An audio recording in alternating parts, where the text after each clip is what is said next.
The drill bit screamed against something it was never meant to touch. Danny Reeves wiped the sweat from his forehead and stared at his readings. 800 meters below the surface of Varys, 4, surrounded by rock that had not seen light in a billion years, he knew something was wrong. The numbers on his screen made no sense. The density readings showed hollow spaces where there should be solid stone. The geometric patterns looked too perfect, too designed. "Supervisor Frel, I'm getting strange data down here," Danny said into his communicator. "The rock formations are unusual. They look artificial." The response came back sharp and irritated. Administrator Frel's insectoid voice clicked through the speaker. "Your quota is already behind schedule. Human, we do not pay you to look at rocks. We pay you to remove them. Continue drilling." Danny sighed. He had worked for the Orvani Mining Company for 3 years now. Humans were still new to galactic society, and jobs were hard to find. Questioning orders usually meant losing your position. He had bills to pay, a sister back on Earth who needed medical treatment. He could not afford to argue. "Understood," he said quietly. Continuing operation. He pressed the activation switch. The massive drill roared back to life, biting into the strange geometric stone. The vibrations traveled up through his boots and into his bones. Then the readings spiked. The drill punched through into empty space. Not a small pocket of air, but something vast. Danny's instruments showed a chamber larger than anything that should exist this deep underground. Before he could react, the ground beneath him cracked. The collapse happened fast. Tons of rock shifted and fell. Support beams snapped like dry twigs. Danny ran, but there was nowhere to go. The tunnel behind him filled with debris in seconds. Emergency lights flickered red, then died. Dust choked the air. He felt himself falling, sliding down a slope of broken stone, tumbling into darkness. His helmet cracked against something hard. Pain exploded through his skull. Then nothing. Above, on the surface, alarms screamed across the mining station. Administrator Frel watched the life signs monitor with all 6 of his eyes. One by one, the lights representing the deep tunnel workers went dark. "Begin emergency evacuation," he ordered, his voice trembling. "Seal all lower sections." "Sir, there may be survivors," a technician protested. "I said seal them. Whatever is down there, I want it contained." Frel's antennae twitched with fear he did not fully understand. Something in his ancient genetic memory was screaming at him to run. Get everyone off this planet. Now. The evacuation took 4 hours. Ships launched from the surface carrying frightened workers of a dozen species. No one looked back. No one suggested a rescue mission for the human engineer who was almost certainly dead. Far below, in a darkness older than the planet itself, Danny Reeves opened his eyes. He was not in the collapsed tunnel anymore. The rocks that should have buried him were gone. Instead, he lay on a smooth surface that felt like glass but warm, almost alive. Soft light pulsed around him in colors he had no names for. Danny sat up slowly. His head throbbed, but the pain was fading faster than it should. He touched his helmet and found the crack had somehow sealed itself. The chamber around him was enormous. His mining lights could not find the walls or ceiling. The space seemed to stretch forever in all directions. And there was something else. Something moving in the distance. Not moving exactly, but shifting. Like watching a mountain breathe, Danny stood on shaking legs. His training told him to find an exit, to climb back up to the surface, to survive. But something deeper, something he could not explain, told him to stay. To wait. The light in the chamber grew brighter. The movement in the distance grew closer. Danny realized he was not seeing a creature approaching him. He was seeing a creature becoming aware of him. It had been here all along, all around him. He was standing on it. Inside it. The chamber was not a place. It was a being. Crystals the size of buildings rose from the floor. They pulsed with inner light, like a heartbeat starting after a long sleep. The air hummed with energy that made Danny's teeth ache. He should have been terrified. Every logical part of his brain screamed that he was in the presence of something so far beyond human understanding that fear was the only reasonable response. Instead, he thought about how long this thing must have been sleeping. How cold and dark and lonely it must have been, buried under a billion years of stone and silence. "Hey," Danny said softly, his voice barely a whisper in the vastness. "Are you okay? Did we hurt you with the drilling?" The light around him froze. The humming stopped. In that moment of perfect stillness, Danny felt something vast and ancient turn its attention toward him. Not with anger, not with hunger, with something that felt almost like surprise. Deep in the crystal heart of the mountain, in places where light had never reached, ancient systems that had waited 47 million years for this moment began to wake. The warden opened its eyes, and for the first time since the stars were young, it was not alone. Silence had a weight down here. Danny could feel it pressing against his skin like deep water that he stood perfectly still as the crystal structures around him pulsed with light. Each pulse was slower than his heartbeat, ancient and patient. The being that surrounded him was still waking up, stretching awareness that had slept since before Danny's species had learned to walk upright. "I'm sorry if we disturbed you," Danny said. He did not know why he kept talking. Maybe it was fear. Maybe it was the strange calm that had settled over him like a blanket. "We didn't know you were here. We were just mining, looking for minerals." The light shifted. Colors moved through the crystals in patterns that seemed almost like language. Danny watched them flow around him, through him. He felt something brush against his thoughts. Not painful, not invasive. More like a gentle hand turning the pages of a book. The being was reading him. He should have panicked. Instead, he thought about his mother, who had died when he was young. He thought about his sister, waiting for him back on Earth. He thought about all the small kindnesses and failures that made up a human life. If this creature wanted to know who he was, he had nothing to hide. The reading stopped. The crystals around Danny began to move, rising and falling like breath. A shape formed in front of him. Not the whole creature. That was impossible. The whole creature was everywhere. But a piece of it, a fragment designed to communicate with something as small as him. The shape looked almost humanoid. 2 arms, a head, a face made of shifting light. But the proportions were wrong, too long and thin, and behind it Danny could see depths that went on forever. "You are not afraid." The voice did not come from the shape. It came from everywhere, vibrating through the stone and air and Danny's own bones. "Why are you not afraid?" Danny thought about the question. "I don't know," he admitted. "Maybe I should be. You're probably the most dangerous thing I've ever seen. But you haven't hurt me, and you've been alone down here for a really long time. That seems sad." The shape tilted its head. The gesture looked almost human, which meant the creature was trying to communicate in ways Danny could understand. That felt like kindness. "You asked if the drilling hurt me." The voice sounded confused now. "In 47 million years of sleep, thousands of species have found me. They have attacked. They have fled. They have built temples and offered sacrifices. None have ever asked if I was hurt." "That's terrible," Danny said. "Someone should have." The crystals pulsed faster. The light grew warmer. Danny realized the creature was experiencing something it had almost forgotten how to feel. "What are you called?" the being asked. Danny Reeves. "I'm human, from Earth." "What about you?" The answer came with images, not words. Danny saw a galaxy being born. He saw beings of pure thought shaping matter like clay. He saw great guardians rising from the hearts of dying stars, built to protect the young life spreading across the cosmos. "I am called many things," the voice said. "The species you work for call me a titan. My creators called me warden. I was built to guard the garden. The garden. All of it. Every world where life might grow. I was one of many. We watched over the galaxy while our creators tended their work." "What happened to them?" "Your creators?" The light dimmed. The warmth faded. Danny felt a grief so vast and old that it made his own losses feel like drops in an ocean. "They left. One day they simply stopped existing. No warning. No explanation. We waited for them to return. We waited for millions of years. Some of my siblings went mad from the waiting. Some chose to end themselves. I chose to sleep and dream of better times." Danny sat down on the warm crystal floor. His legs would not hold him anymore. The weight of that loneliness, that abandonment, was too heavy to carry standing up. "I'm sorry," he said. "That's the worst thing I've ever heard." The warden was quiet for a long moment. Then the shape knelt down to Danny's level, bringing its face of shifting light close to his. "You carry something familiar in you," it said. "A song I have not heard since before my long sleep. My creators visited your world. They touched your ancestors. They left a piece of themselves in your kind." Danny stared.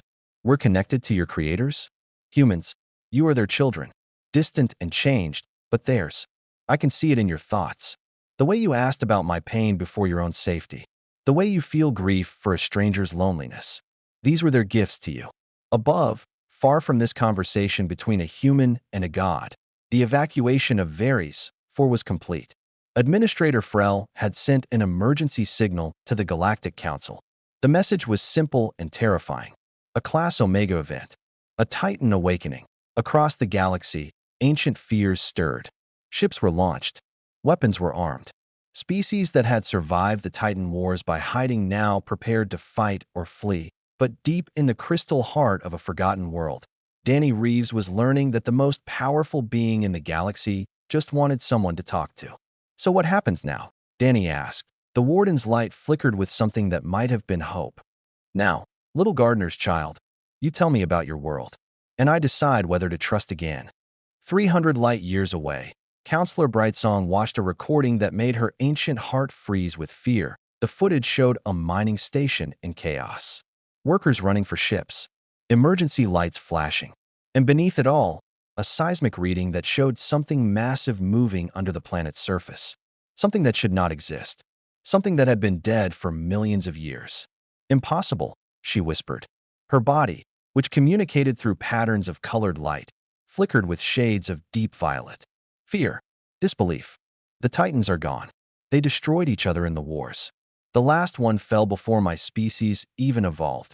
The readings do not lie, Counselor. Her assistant, a young Melodari barely 1,000 years old, dimmed with worry. The signature matches historical records perfectly. A warden-class entity, fully intact. Brightsong had lived for 12,000 years. She had seen empires rise and fall. She had witnessed the birth of stars and the death of worlds. But nothing in her long existence had prepared her for this moment. The Titans were legends. Nightmares from the deep past. Stories told to frighten children. Her grandmother had told her tales of the Titan Wars, passed down through generations. How the great guardians had gone mad after their creators vanished. How they had fought each other across the galaxy, destroying entire solar systems in their rage. How the young species had survived only by hiding until the Titans finally destroyed themselves. And now one had awakened. The Galactic Council meeting was chaos. Representatives from 100 species shouted over each other. Some demanded immediate military response. Others called for evacuation of the entire sector. A few simply fled the chamber, unwilling to face what was coming. We must destroy it before it reaches full power, the Hanari representative hissed. His reptilian scales were raised in threat display. My species remembers the wars. We lost 3 homeworlds to Titan madness. We cannot allow this to happen again. And how do you propose we destroy it? Brightsong asked. The combined military of the Council could not scratch a warden at full strength. Our ancestors tried. They failed. Then we die trying. Better that than waiting to be burned. Brightsong raised a tendril for silence. There is something else in the report. Something you have all ignored in your panic. She highlighted a section of the data. A human life sign. Still active. Inside the Titan's chamber. The room went quiet. A survivor? Someone asked. More than that. The Titan has had hours to kill this human. It has not. In fact, the human's vital signs are stable. Improving, even. The Titan is keeping him alive. A hostage, the Hanari suggested. Perhaps. Or perhaps something else entirely. Brightsong made a decision. I am going to Varys 4. I will attempt communication before any military action is taken. That is suicide, Counselor. Maybe. But my species has legends of the time before the madness. When the Titans were protectors, not destroyers. When they served the gardeners and tended the young life of the galaxy. If there is any chance this one remembers that purpose, we must try. She left before anyone could stop her. The journey took 2 days at maximum speed. Brightsong spent the time reading ancient texts, records so old they were stored on crystal rather than digital media. The history of the gardeners. The creation of the Titans. The long silence after the creators vanished. One passage stayed with her. A prophecy, or perhaps just a hope, recorded by a Titan itself before the madness took hold. When the children of the gardeners return, the garden will grow again. No one knew what it meant. The gardeners had created life across the galaxy, touching thousands of worlds. Any species could be their children. But Brightsong thought about the human trapped below the surface of Varys 4. Humanity was young. They had only joined galactic society a few decades ago. Their homeworld was a small blue planet in an unremarkable solar system that a planet the gardeners might have visited long ago. She arrived to find a fleet already gathering. Warships from a dozen species, all pointed at the planet below. The military had not waited for council approval. They were preparing to strike. "Counselor, you should not be here," the fleet commander said when she contacted him. "This is a military operation now. I am claiming diplomatic authority. You will not fire until I have attempted contact." "Contact? With a Titan?" "Counselor, they do not negotiate. They do not reason. They only destroy. This one has kept a human alive for 3 days. That is not destruction. That is something else. Give me time to find out what." Below, on the surface, she found a shuttle pilot willing to take her down. A Hinari named Goss, whose scales were pale with fear, but whose eyes showed determination. "You're crazy," Goss said as they descended through the atmosphere. "But humans are crazier. If one of them can survive down there, maybe there's hope." Brightsong watched the planet's surface approach. Somewhere below, in the darkness, a human was talking to a god. She prayed he was saying the right things. Danny had lost track of time. Days might have passed, or weeks. In the crystal chamber, time moved differently. The warden showed him things. Memories that were older than Earth itself. He saw the gardeners as they truly were. Not gods, but something close. Beings of pure thought who had learned to shape matter with their minds. They had found the galaxy empty and cold, and they had decided to fill it with life. Every inhabited world in the Council's territory existed because of them. Every species owed its existence to their patient work. They were kind, Danny said, watching a memory of gardeners seeding a young ocean with the building blocks of life. They made all of this just because they could, because they thought the universe should have someone in it to appreciate it. They were more than kind, the warden replied. They were hope itself. They believed that if they made enough life, enough minds, enough hearts, then the universe would never be lonely again. They made us titans to protect their work while it grew. What happened to them? The memory shifted. Danny saw the gardeners gathering in a great assembly, their light forms flickering with urgency. He felt their fear, their determination, their love for the young lives they were leaving behind. "We do not know. One day they called us all together and told us they had to leave, that something was coming, something even they could not stop. They said they would return when it was safe." The memory ended. The light around Danny dimmed to almost nothing. They never came back. We waited. We kept the garden growing. We protected the young species from dangers they could not understand. But the waiting broke us, one by one. Without purpose, without our creators, we began to forget why we existed. Danny felt tears on his face. He was crying for beings he had never met, for a loss that happened before his planet had cooled from its birth. "Some of my siblings went mad," the warden continued. "They saw the young species growing, building, spreading across the stars, and they felt only rage. Rage that these small lives continued while our creators were gone. They began to destroy what we were built to protect." "The Titan Wars," Danny whispered. "Yes, we fought each other across the galaxy. Those of us who still remembered our purpose against those who had lost themselves to grief.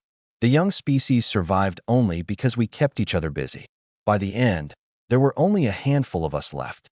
We chose to sleep rather than continue the destruction." The warden's light shifted, and Danny felt its attention turn outward, upward, toward the fleet gathering in orbit.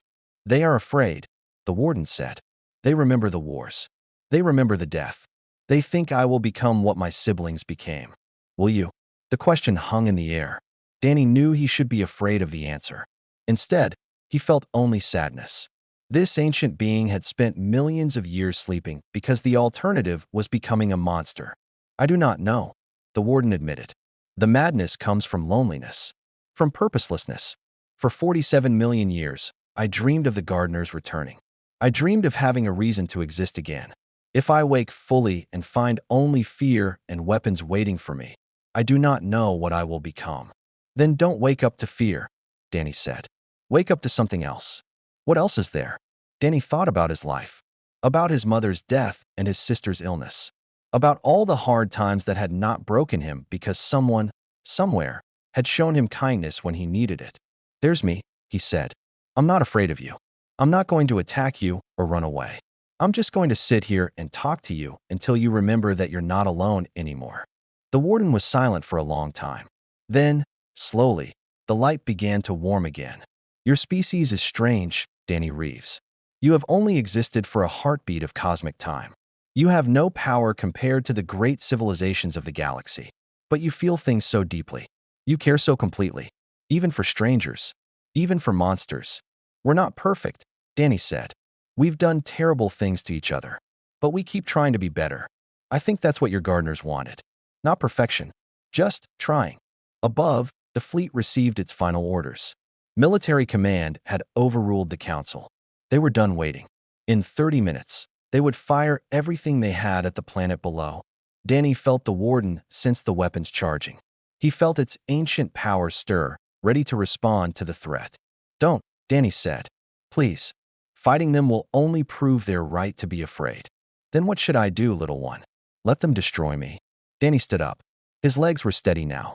His fear was gone, replaced by something stronger. Purpose. "Let me talk to them," he said. "Can you make them hear me? All of them at once?" The warden considered. Its light flickered with uncertainty. Trust did not come easily to something that had been abandoned for so long. "You would speak for me? You would defend a monster to your own kind. You're not a monster. You're just lonely. And I think if they understood that, they'd stop being afraid." The warden's answer came with a surge of warmth that filled Danny's entire body. "Then speak, child of the gardeners, and we will see if hope still lives in the universe." Every being in the star system heard the voice at the same moment that on warships armed with weapons that could crack moons, soldiers stopped mid-motion. In control rooms filled with flashing alerts, commanders went silent. On a small shuttle descending toward the planet's surface, Counselor Brightsong and Pilot Goss looked at each other with wide eyes. The voice was calm, steady, unmistakably human. "My name is Danny Reeves. I'm a mining engineer from Earth. 3 days ago, I fell into a hole and woke up something ancient. I know you're all scared. I know you're about to fire enough weapons to turn this planet into dust. Before you do, I'm asking you to listen." On the command ship, the fleet admiral's finger hovered over the fire button. Something in the voice made him hesitate. It was not power or threat. It was something simpler. Honesty. "I've spent the last 3 days with the being you call a Titan. Its name is Warden, and it was built by the gardeners, the ones who created life in this galaxy. It was built to protect us. All of us. Every species, every world, every living thing." The admiral looked at his tactical officer. "Can we trace this signal?" "It's not a signal, sir. It's coming from everywhere at once. The Titan is broadcasting him directly into our minds." Danny continued. "I know about the Titan Wars. The warden told me everything. How the gardeners disappeared without explanation. How the Titans waited for them to return. How the waiting drove some of them mad. The ones who started the wars were not evil. They were broken. Imagine waiting for someone you love for 1,000,000 years. Then another million. Then another.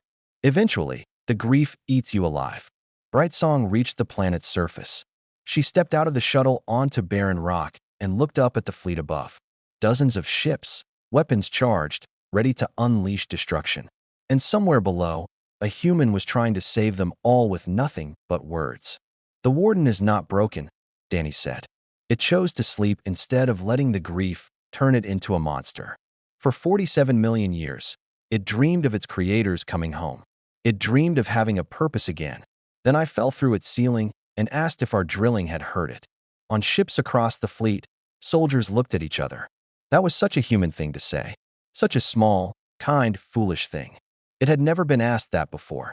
In all the millions of years, all the thousands of species that found it, no one ever thought to ask if it was okay. Everyone was too busy being afraid, or trying to use it, or running away. And I understand why. It's terrifying. It's so big and old and powerful that just being near it makes you feel like an ant standing next to a star. Danny paused. The fleet waited. "But here's what I learned. Power doesn't make you less lonely. Living forever doesn't make you less sad.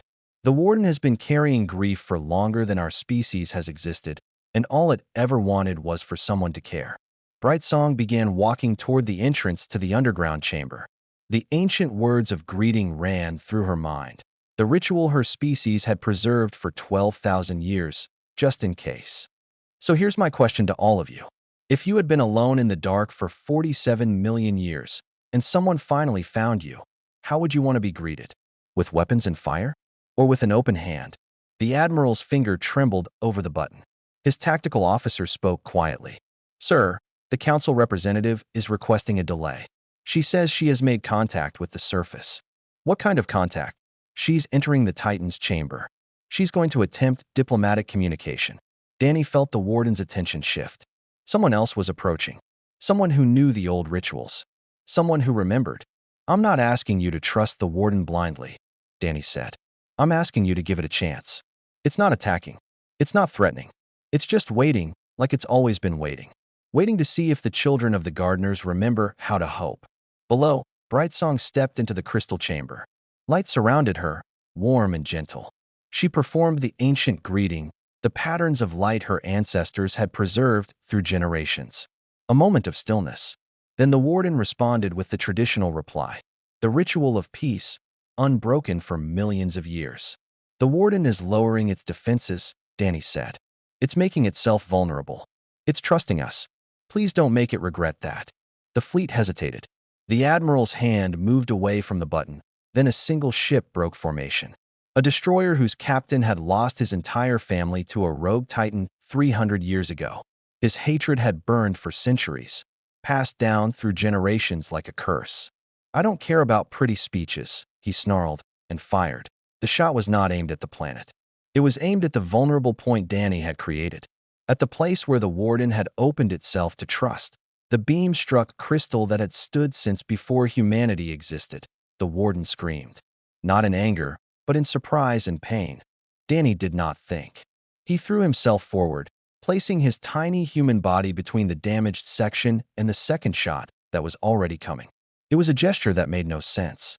His flesh could not stop weapons designed to kill gods, but the warden saw it. In that moment of pain and betrayal, it saw a small creature with no power at all step forward to protect it. And in that impossible gesture, the warden finally understood what the gardeners had left behind. The second shot never landed. The fleet commander had moved faster than the rogue captain expected. Override codes killed the destroyer's weapons mid-charge.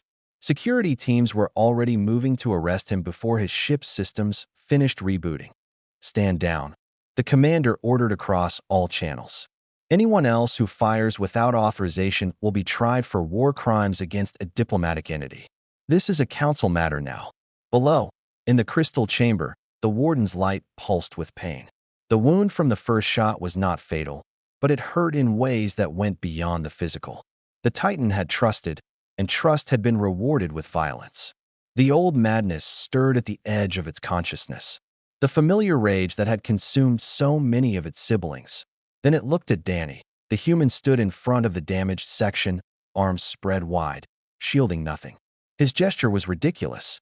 A single human trying to protect something that had watched galaxies form. But his face showed no fear, no calculation, just determination. I'm sorry, Danny said. I'm so sorry. That wasn't all of us. Please don't let one broken person speak for everyone. The madness retreated. The warden's light steadied. You tried to protect me. The voice vibrated with something that might have been wonder. You knew it was pointless. You knew you would die. But you stepped forward anyway. I couldn't just watch. No, you could not. The warden's form shifted, becoming warmer, closer to human. The gardeners made many species, Danny Reeves. They gave them intelligence and curiosity and the will to survive. But to your kind, they gave something extra. They gave you the capacity to love things greater than yourselves, to sacrifice for strangers, to hope when hope makes no sense. The wound began to heal. Crystal regrew over the damaged section, brighter than before. I understand now why they visited your world, why they left a piece of themselves in your kind. They knew this day would come. They knew that someday, one of their children would wake one of us with an accident and a kind word. And they wanted to make sure we had a reason to remember who we used to be. Counselor Brightsong approached slowly. Her light patterns showed reverence and relief in equal measure. Ancient One, she said, the council offers its apologies for the attack. The one responsible will face justice. Justice. The warden considered the word. There was a time when I would have taken justice myself. when one betrayal would have been enough to confirm that the universe deserved only destruction. The chamber trembled. For one terrible moment, Brightsong thought she had misread everything. Then the warden continued. But Danny has shown me another way. The gardeners did not make the young species perfect. They made them capable of growth, of change, of becoming better than they were. The trembling stopped. The light returned to its warm glow. I will not sleep again, but neither will I fight. I will do what I was created to do, before the grief took everything else away. I will tend the garden. The warden began to transmit. A signal too vast for any ship to contain, spreading outward at impossible speeds. A call into the deep darkness between galaxies. What is it doing? Goss asked, his scales pale with awe. Calling the others, Danny said. He could feel the signal, the hope woven into it. Any Titans who are still sleeping. It's telling them it found what they were waiting for. What happens now? Brightsong asked. Now, the warden said, we begin again. The garden has grown wild in our absence. There is much work to do. The barren rock of Veres began to change. Green sprouted from cracks in the stone. Water bubbled up from underground springs that had not flowed in millions of years. The mining world was becoming something else. Something alive. I will need help, the warden said. Someone to speak for me to the young species. Someone who can remind me why kindness matters when I forget. Danny laughed. Are you offering me a job? If you will take it. The pay is poor. The hours are strange. But the work matters. I'll need a ship. And a pilot. Goss stepped forward, his scales finally returning to their normal color. I must be crazy, the Henari said. But after what I just saw, I don't think I can go back to cargo runs. Danny smiled. Then we have a deal. 1 year later, the galaxy had changed point. 3 more Titans had awakened. All had received the warden's signal. All had chosen to remember their purpose instead of their grief. They spread across the stars, healing worlds that had been dead for millions of years, protecting young civilizations from dangers they could not face alone. And always, there was a human nearby. Not to command, not to control, just to remind them that small kindnesses matter, that hope is not foolish, that the universe is worth protecting because it is full of creatures capable of love. Danny sat on a hill on Veres 4, watching the sunset over a forest that had not existed 18 months ago. The warden's presence hummed in the ground beneath him, vast and patient and finally at peace. Tell me another story, the warden said. Tell me about your world. Danny smiled. We have these animals called dogs. They're like wolves, but smaller, and we made friends with them thousands of years ago. They can't do much. They can't fight or build or travel to other stars. But they love us with their whole hearts, and we love them back. Why? Because sometimes love doesn't need a reason. It just is. The warden's light pulsed with warmth. In that simple truth, it heard an echo of everything the gardeners had believed, everything they had hoped their children would become. The galaxy had feared the Titans for good reason. They were weapons of unimaginable power, built for wars that shattered stars, but weapons could be put down. And gardeners, given time, could learn to grow things other than armies. It just took a species young enough to still believe in second chances to remind them of that. Humanity had always been good at believing impossible things.